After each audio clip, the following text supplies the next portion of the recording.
Malaria continues to be a major killer in the developing world, affecting the most vulnerable populations. If you think about this, malaria actually kills more than 500,000 people every year.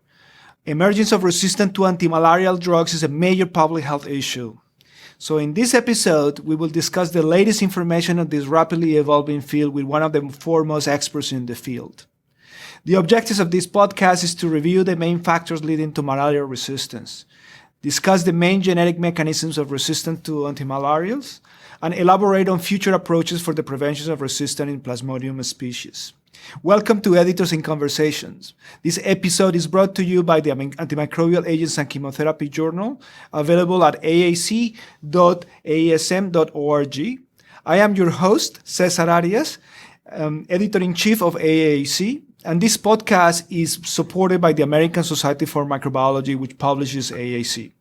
Don't forget to check our latest issue available at aac.asm.org with outstanding papers on resistance, pharmacology, antimicrobial agents, epidemiology, and clinical therapeutics.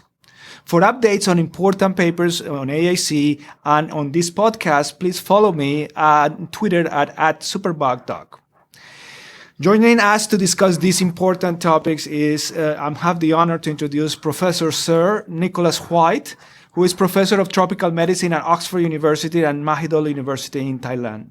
Professor White, welcome to the program. Thank you very much. Thank you for inviting me. So when you see the amount of people that malaria kills, every year, and we are in the middle of a pandemic, which, is killing also millions of people, you understand how infectious diseases are ravaging this world. And malaria particularly has been a problem for a long time. And I would like you to start giving us an overview of how are we on malaria in 2021, and what are the drugs that you think are making an impact in this disease at this moment? Well, as you point out, malaria is still a major killer. It's the most important parasitic disease of man, and most of the deaths from malaria are in young children in Africa.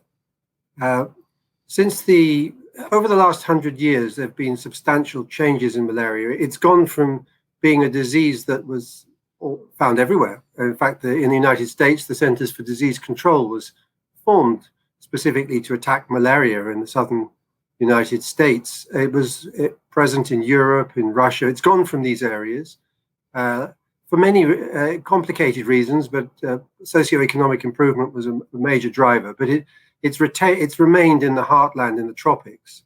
We tried to eradicate malaria globally through the Global Malaria Eradication Campaign, which began officially in 1955, but ended in about 1968, when it was realized it was not going to succeed. And then after there was some substantial improvements during that period of time, and it was eradicated from many areas, notably Europe and North America. Then there was a period of failure, in a sense. The world turned away from malaria, and malaria came back. And by the 1990s, malaria was killing 1 million people every year, mainly children. And this was fueled by both lack of interest in supporting malaria control, but also drug resistance, which will be our main subject today. And then in this millennium, very good progress for the first 15 years. So from about 2000 to 2015, really good progress, probably a halving of global mortality. This was driven by the deployment of insecticide-treated bed nets and changing from drugs that didn't work to the drugs that did work.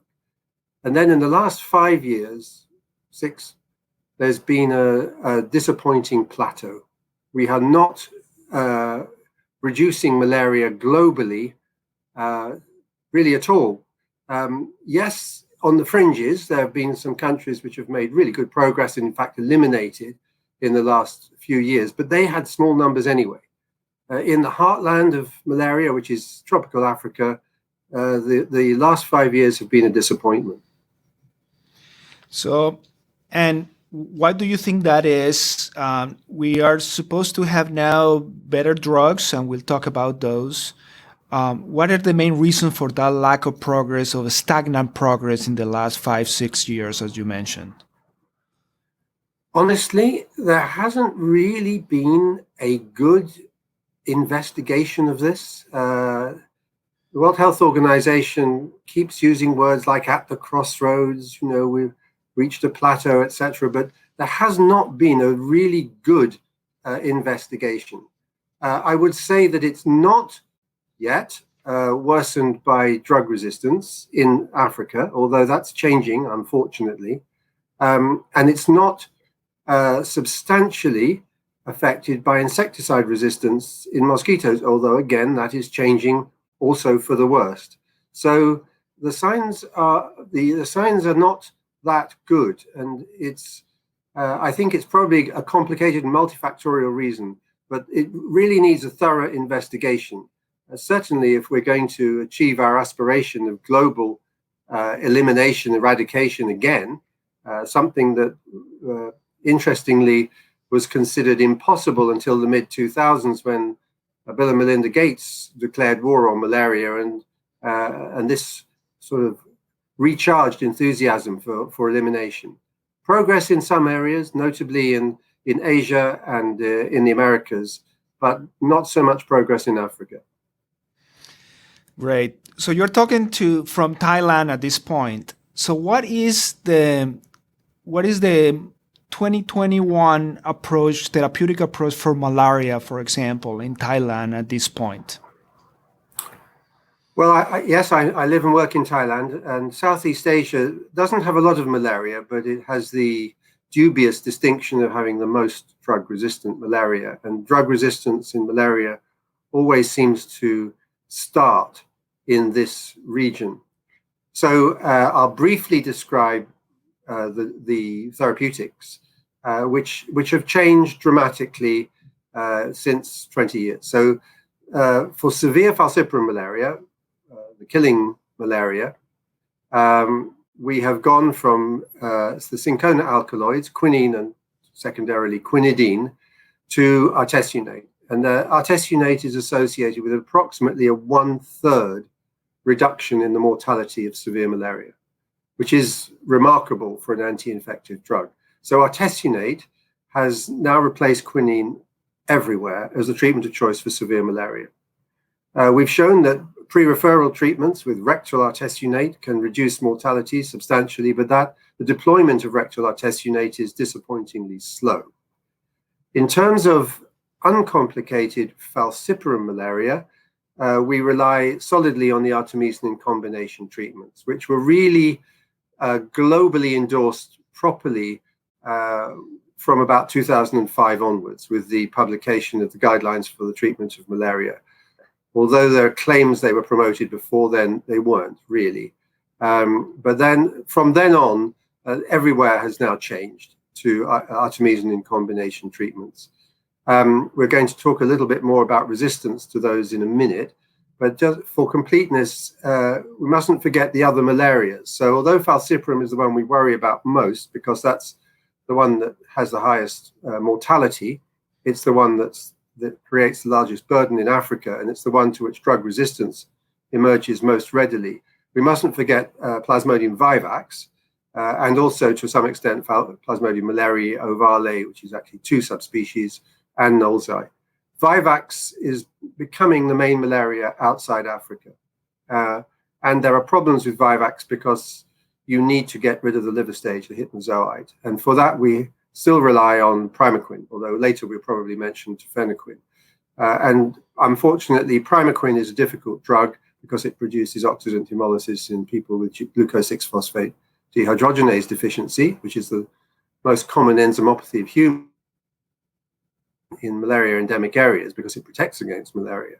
And so there's this difficulty about giving primaquine, and because we haven't had widespread availability of testing for G6PD deficiency, the practitioner, the physician, the health care worker is in a dilemma. should you give primaquine with the risk that your patient might have G6PD deficiency and might get dangerous hemolysis? But if you don't give it, you're going to have relapses of Vivax. So as a result, primaquine is substantially underused. But fortunately, otherwise, the other malarias, the non-falciparum malarias, are largely drug sensitive. Chloroquine resistance in Vivax is a problem. It's in Indonesia and Oceania, but everywhere else we can still rely on chloroquine for Vivax, but we can't at all for falciparum. And so there's a change in policy in several countries because the ACTs, the artemisinin combination treatments, with the exception of artesunate, sulfadoxine, pyrimethamine, but all the other ones, the other 5, work very well against Vivax. So you can have a unified treatment with ACTs for all malarias. But the primaquine issue, which we'll return to, is a problem for Vivax. So in summary, it's artesunate for severe malaria, ACTs for uncomplicated malaria. The fantastic overview of the treatment. I am a bacteriologist, Professor White, and I am thinking about resistance, about a direct correlation between exposure and the ability of bacteria to mutate. As a parasitology, and when you think about drugs that are used and developing a resistance, so what are particularly in this parasite that have different stages? So what do you think are the most important dynamics at that level and genetic sort of situations or characteristics that promote malaria and resistance in malaria? This is a great question, Cesar, and the parallels with bacteria, where malaria is similar and where it's different, are really interesting. So let's just remind ourselves that malaria is a protozoan parasite. It's a eukaryote, so a meiosis occurs, and so there's opportunity for genetic exchange, but there's a single meiosis in the entire cycle, and that takes place in the midgut of the mosquito. Thereafter, it's effectively an asexual organism. So, and resistance occurs during mitosis. The other thing about malaria is that it doesn't have transferable genetic resistance mechanism. So it's a bit like TB in that respect, but it's not like Enterobacteriaceae, which are shuffling genes around all the time. So the other thing about malaria, which is great from a mathematical biologist perspective, is you can count it. You can count it pretty accurately. And the life cycle goes through enormous changes in numbers. So let's start with the moment you get bitten. So that biting female anopheline mosquito is probably going to inoculate somewhere between 6 and 10 on average sporozoites. It's logarithmically distributed, but more than 100 is unusual. So that's a real bottleneck. And then those swim off to the liver. They're there within 45 minutes. And then there's a period of pre-erythrocytic multiplication in only a few liver cells. Obviously, if it's 10 sporozoites, that's 10 liver cells. So in your billions of liver cells, there's no clinical manifestation, there's no signal. And each liver cell will eventually, for example, in falciparum, occupy with up to about 35,000 parasites. So these then liberate into the blood. So now we've got about 10 to the 6 going into the blood, and they will undergo asexual multiplication every 48 hours. Average multiplication on average in a non-immune is about, let's make it easy, 10 per cycle. So in 2 cycles, you've got to 10 to the 8th. Most incubation periods are around 2 weeks. So it's 2 or 3 cycles after leaving the liver. Let's make it easy, a week in the liver, a week outside the liver. So by 2 weeks, you're hitting densities of around 10 to the 8 total in your total in the body, which is around 50 per microliter, which is around the limit of detection for a microscope, good microscopist, or a new rapid diagnostic test. And it's also very conveniently when you start to feel ill. So that's the density, the pyrogenic density. Falciparum can go on and that's why it kills you. It can go on to continue to multiply. And so, for example, take me. If I had 10% parasitemia, I would have somewhere of the order of 10 to the power 13 parasites in my body.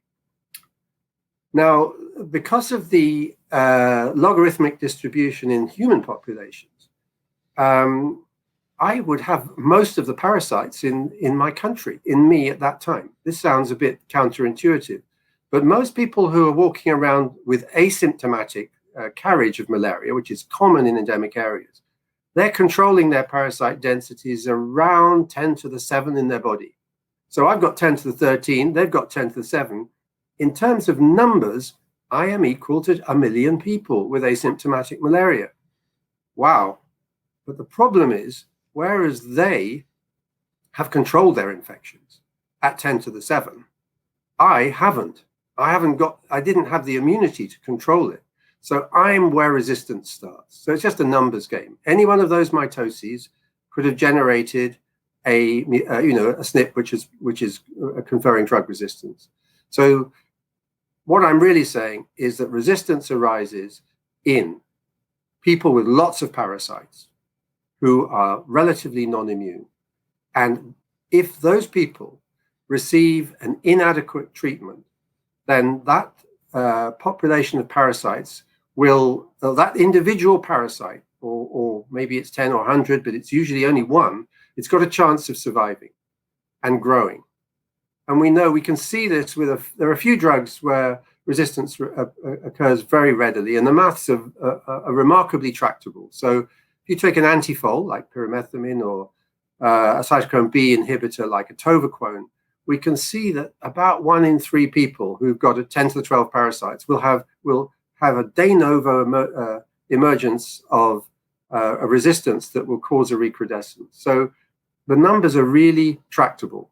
But the public health implication is it's high-density parasitemias which are partially treated, not so much in terms of de novo resistance. We're not going to talk about spread yet. We're just talking about de novo selection.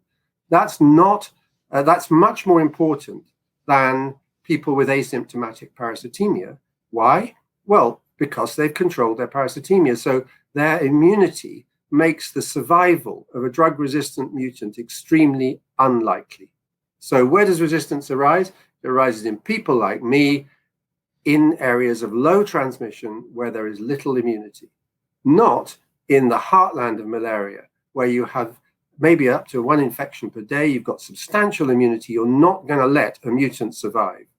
Spread is a different matter, but that's the de novo emergence question for you. And the resistance has emerged really to all drugs.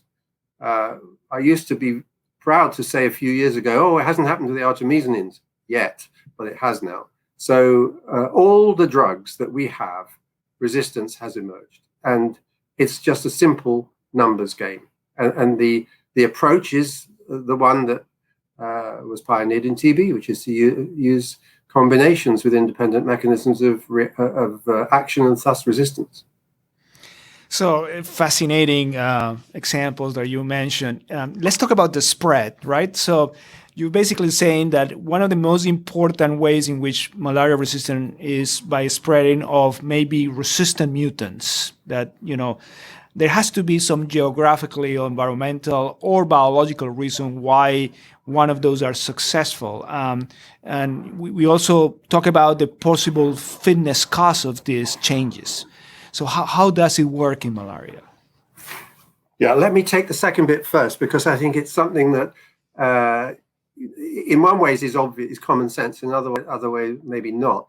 And that is that drugs, for all anti-infectives, we use them because they target important processes. So from a genetic point of view, conserved mechanisms, biological mechanisms. So that means that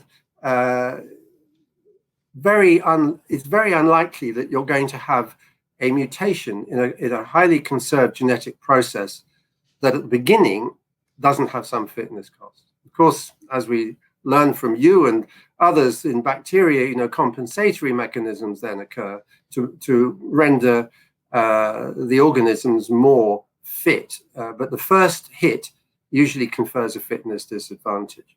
So what selects? Well, if you have a situation where only a minority of infections are treated and there's intense transmission plus immunity, that is not good for the survival of a resistant mutant, because that mutation will be outcompeted by the fitter parasites with which it has obligatory recombination every cycle through the mosquito. So basically, you get recombination resulting in loss of the unfit genes. But in low transmission settings, where drugs are widely used, now the balance is beginning to favor the resistant parasite, because the most important determinant of its survival and thus its transmission is its ability to persist. And if you can persist in the presence of the drug, then you have a substantial transmission advantage. And there's some nuance here, because the parasite has a transmissible form, which is called the gametocyte, sexual stages. Now, these in falciparum are produced a little bit later. There's a bit of delay or hysteresis, if you like, in the production of gametocytes. So they tend to peak about a week after the asexual stages. Now, we know that if you have drug resistance, then those gametocytes, then normally, if you have an effective drug, it will stop the production of new gametocytes. Most of the drugs, with the notable exception of primaquine, antifenaquine, won't kill the mature gametocytes, but they will stop the production of new gametocytes. But if you have drug resistance, it doesn't stop that production. So often the first stage of resistance, spreading, is just a little bit more gametocytes, a bit more transmissibility per infection. And then you start to see treatment failure. And that is the foot goes down on the accelerator, because the recrudescent infection carries more gametocytes. It's more likely to have gametocytes because they've had usually 3 weeks or a month to develop in the body. And so we see that recrudescent infections having more gametocytes, they're more transmissible. So giving you one example, when we studied mefloquine resistance about 15 years ago, we could show that it was approximately carrying 4 times more gametocytes if you had a resistant compared to a sensitive infection. So then it really takes off. So then the treatment failures drive resistance. And then we come to what happens. So, but you still say, well, wait a minute, it's still unfit. Yes, it's unfit. It's unfit. And so there's this balance between the degree of fitness loss and the advantage from being drug resistant. But then you get the compensatory mutations occurring, and you see, for example, with artemisinin resistance now in Southeast Asia, you see these lineages which are clearly slightly fitter than their compatriots, which then take over and spread over large distances. Sometimes the fitness disadvantage is immediately manifest, and resistance goes away quickly when you take off the drug pressure. Best example of that is mefloquine, where about 2/3 of the variance in drug susceptibility is accounted for by PFMDR1 amplification. That's probably pretty costly to the parasite. It comes quickly, it goes quickly. The other end of the spectrum, you've got the hardwired mutations in DHFR for antifoal resistance.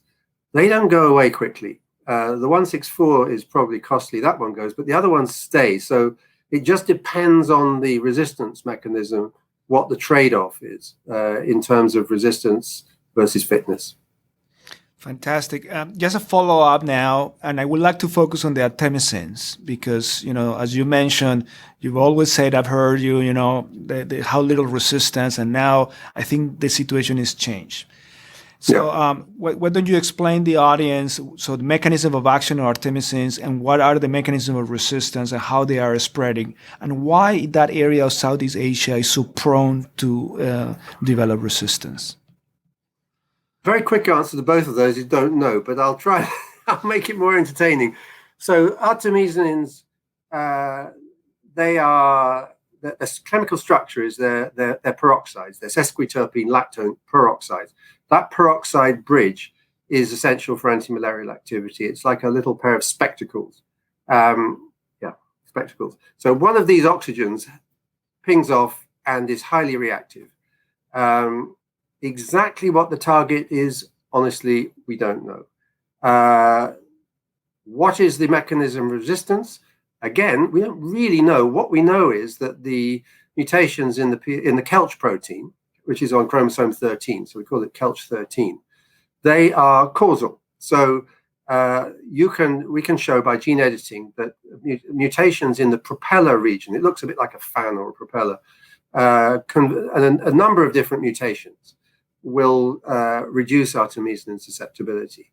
They don't cause complete resistance, and there's WHO uses this term partial resistance, which is frankly silly, because any resistance that reduces overall susceptibility is resistance.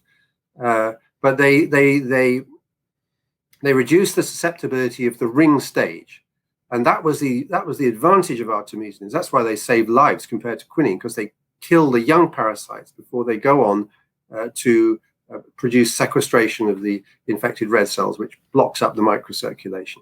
And they lose the activity against the ring stage as a result of the Kelch protein. But there's mutations, but there's more to it. We haven't really got to the bottom of it. There are clearly other genetic contributors. The whole transcriptomic profile of these resistant cells, resistant parasites, is very different. But I would say that the only thing we're really sure about is that Kelch is critical for resistance. So what happened first was that you got multiple independent emergences of Kelch. Now, mutations in the propeller region of Kelch do occur everywhere. So parasite populations across the world have very low prevalences, but they weren't under selection, except really from about 10 years ago in Southeast Asia, and then more recently, as we'll probably discuss in a minute, in East and Central Africa. But in Southeast Asia, what happened was you got the popping of these independent mutations, and then you got the more dominant lineages taking over. And because the artemisinins are a major contributor to the artemisinin combination treatment, you had reduction in efficacy of the drugs, treatment failures, and then the acquisition of resistance mechanisms to the partner drugs. And then you saw these fit lineages, which had now got resistance to artemisinin, perhaps paraquine or mefloquine, spreading over very large distances. So how much resistance contributes to mortality? Well, that's a very good question, and there's not a simple answer. It depends on the context. There's no doubt, at least in my mind, that chloroquine resistance contributed hugely to mortality, and there's very good epidemiological evidence that in Africa that was really the main cause of the rise in child mortality, because you could see that malaria-specific mortality was going up, while mortality from other febrile illnesses in children were going down. What I would say we don't know about artemisinin resistance and mortality yet, because the numbers of cases in Southeast Asia has been reduced substantially in the last 10 to 15 years. I would expect, however, were artemisinin resistance to spread in Africa, for there to be a significant rise in mortality. And as I just mentioned, we now have incontrovertible evidence for emergence in Rwanda, Uganda, and also some other places as well. And I think that's really worrying. And you mentioned about the selection of these lineages with these particular changes to the artemisins. And what do you think is the main driver of this selection? Is just because the drugs are used inappropriately, or is just because there is, sort of introduction of these lineages from foreign travel? So what is the main driver of those, particularly in Africa now? Well, it looks, at least from the Rwandan data. We haven't got the comparisons with the Ugandan data, but it strongly does look as if these are independent emergencies. The honest answer, of course, is we don't know, but the most likely driver is the availability of monotherapies, which means artemisinin alone. They were very widely available in Southeast Asia before artemisinin resistance emerged, and they still, unfortunately, despite very strong campaign by WHO to stop these drugs being used on their own and to have them only used as in combination treatments. They are still unfortunately available. So I would say the uncontrolled use of artemisinins has been a major driver. One of the problems with, one of the advantages of artemisinin, but it's a problem, is it's so well tolerated compared to the previous generations of drugs that people just like, they know that if they take it, take 1 or 2 doses, they'll feel better. And the other problem, we don't know how much of a contributor, but it can't have been zero, is the very widespread availability of substandard and fake drugs. And some of these fakes, unfortunately, had a little bit of drug in, the worst of all scenarios. So I think monotherapies are a substantial contributor. Again, inadequate treatment is likely to be, or most of these, the endemic malaria endemic areas of the world, treatment is, you can buy drugs in the marketplace or from itinerant vendors or drug sellers. So, if you only take a little bit and you're very sick, let's take me again, my 10% parasitemia. I'm feeling really sick. I go and buy some tablets in the marketplace. I vomit them, so I only get a little bit in, and then I become unconscious, and then I'm taken to hospital. I'm saved. I have a recrudescent infection, and I transmit the resistant parasites that I develop. So let's talk about pregnant women, Professor White. I mean, this is a very vulnerable population where maybe the pharmacodynamics of these drugs may be altered. So what are your thoughts about treating malaria in pregnant women? Well, pregnancy is management of malaria in pregnancy is very important because malaria goes for pregnant women. So pregnant women are more vulnerable. And the placenta, at least for falciparum, is a sort of privileged site, and the parasites accumulate in the placenta. The net result is an increased risk of fetal loss, abortion, low birth weight, stillbirth, and a secondary big effect by reducing birth weight and increasing neonatal mortality. So, the infant may die of a bacterial infection, but actually it's because they were born several hundred grams too light as a result of malaria. So huge adverse effects. In low transmission areas, but not high transmission areas, severe malaria is much more likely in pregnant women as well. So they are a major risk group. And as you point out, often treatment responses are worse in pregnant women. So number one, compared to their non-pregnant women of the same age in the same area, they are, if you like, less immune. So if you ask me to define immunity in malaria, I again will say we don't know what it is because it's very complicated and we don't understand it. But in addition, the pharmacokinetic properties, as for many drugs, particularly in late pregnancy, are altered. And so, for example, for artemethyl lumefantrine in Southeast Asia, the 3-day course, which is really excellent everywhere else, including in Southeast Asia, in most areas, it's not sufficient to treat a pregnant woman.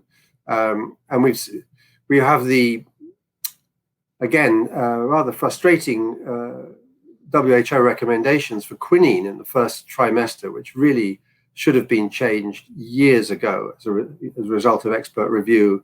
ACTs are safe in pregnancy in all trimesters. But for some reason or other, WHO is not changing its policy. And so you have quinine, a drug which is very poorly tolerated. No one takes the full course. Makes people feel, it gives them synchronism, which is tinnitus, dysphoria, giddiness, hypoglycemia later in pregnancy.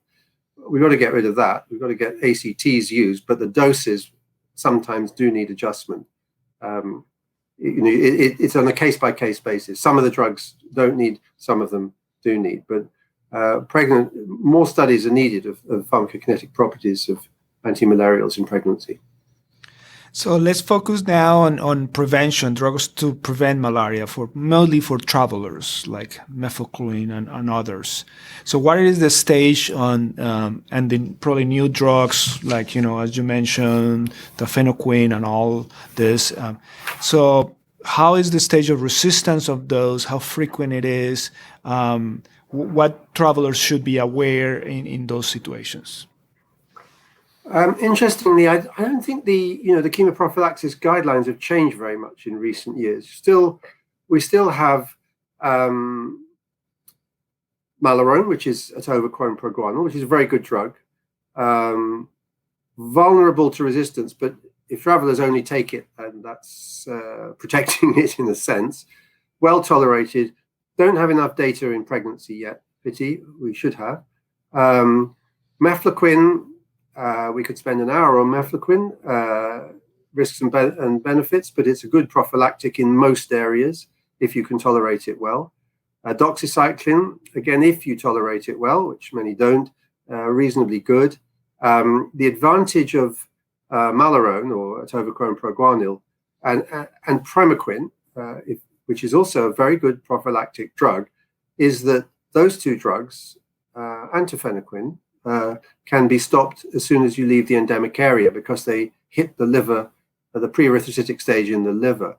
Whereas the other drugs, you need to continue taking them to make sure that any liver stages have come out. So, 4 to 6 weeks afterwards, which is difficult if you're only going away for a week. So some practical advantages to atovaquone proguanil and primaquine, but really, in terms of resistance, mefloquine is going to work well, except in some bits of Southeast Asia. Everywhere else, pretty good. Doxycycline is really no good evidence for high-level resistance.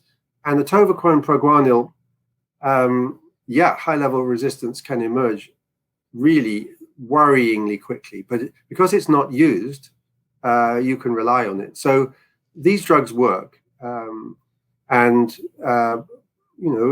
you're going to a malaria endemic area, you should take them. I'm not getting into the whole travel advice business because it's complex, but the risks are again non-linear. You land in an airport in many African countries and you could get bitten, whereas you would need to really work hard to get malaria if you came to my part of the world. So I just want to focus in the last few minutes of our podcast on your opinion on vaccines. There is a recent announcement of, pretty encouraging data of some of these vaccine candidates. This has been a very long road, very difficult road, and, the complexities are major. So where are we now on vaccines against malaria? Yeah, dead right. It's been a long road. With a little bit of hubris, we thought we could beat nature. We've really got one lead candidate, and we've got promising results with an old approach, which is irradiated sporozoites.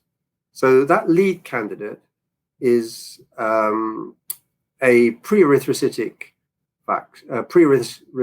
target, the circumsporozoite protein, which is protein that sort of covers the sporozoite and shells off into the liver cell. And combined with potent adjuvants, gives reasonably good short-term protection. So the problem has been that, you want long-term protection. And so we're in a position where the candidate with the lead adjuvant, which is the RTS vaccine developed by the Walter Reed and produced by GSK, is in effectively phase 4. So when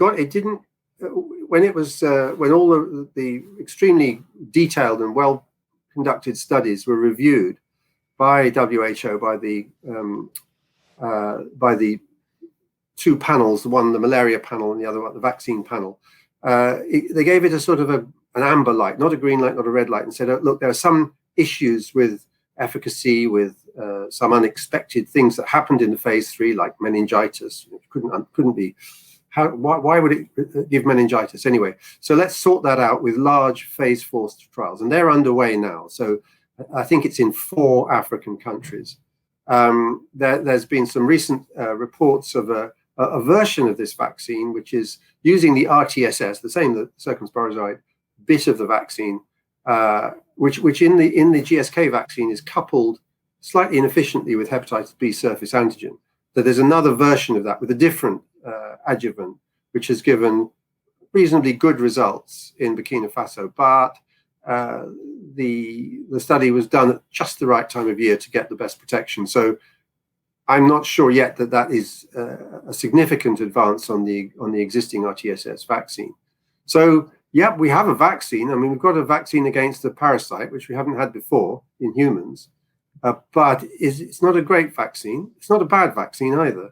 It's an okay vaccine, and we're trying to figure out just how okay it is in order to decide how to deploy it.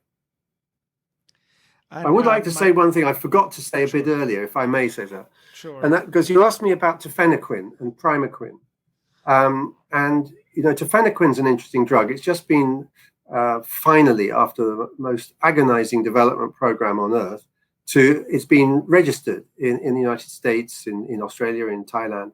And it's effectively a slow-release primaquine. It's an ataminoquinoline, and it does what primaquine does, which is it's gametocytocidal in falciparum, but it kills the hypnozoites of Vivax and Ovale, and you can have it for prophylaxis.